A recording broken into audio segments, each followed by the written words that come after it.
Listen, this is to those who have the fear of driving, those who have the fear of being in a car. Yesterday, I read one of your comments. One of you commented that they are so afraid being in a public transport that they tell the driver that they want to alight before reaching their station. And I was like, you know what? I understand you, because anxiety can make you do that. Anxiety can definitely make you do that, because first of all, you feel the fear of losing control, especially if you're in there, if you're the one driving, you feel like, you're gonna cause an accident, something's gonna happen, you're gonna lose control, and there's gonna be a terrible accident.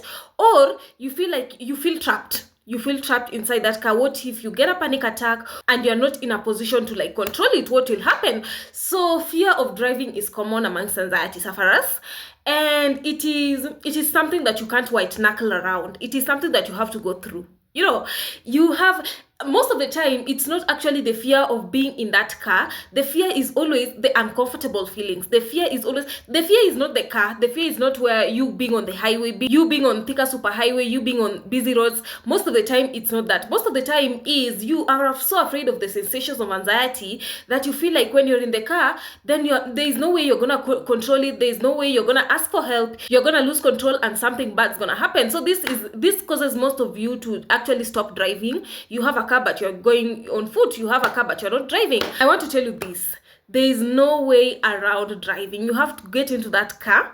And let me tell you something, there's no problem if you pull off. Me, I always find there's no issue when you pull off, as long as you're allowing the uncomfortable feelings to be there, the panic attacks, the DPDR, the derealization, the brain fog, the restlessness, whatever you're afraid of, the dizziness, the fear of losing control, the fear of impending doom, the fear of feeling trapped. As long as you're allowing the uncomfortable feelings to be there, but you're still driving, even if you pull off, you're not fighting or however you're feeling, you're not resisting however you're feeling, then it is okay to pull off.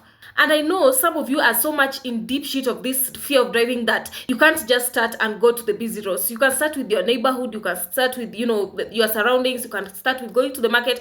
Then as you gradually do this, you'll find that the fear will start to erase and you can be able to drive on busy roads. So you can't white knuckle around driving. You have to go into that car and start driving. You can't. So if you have a fear of driving, the only way out is through start driving. That's the only way to rewire your brain around the fear of driving.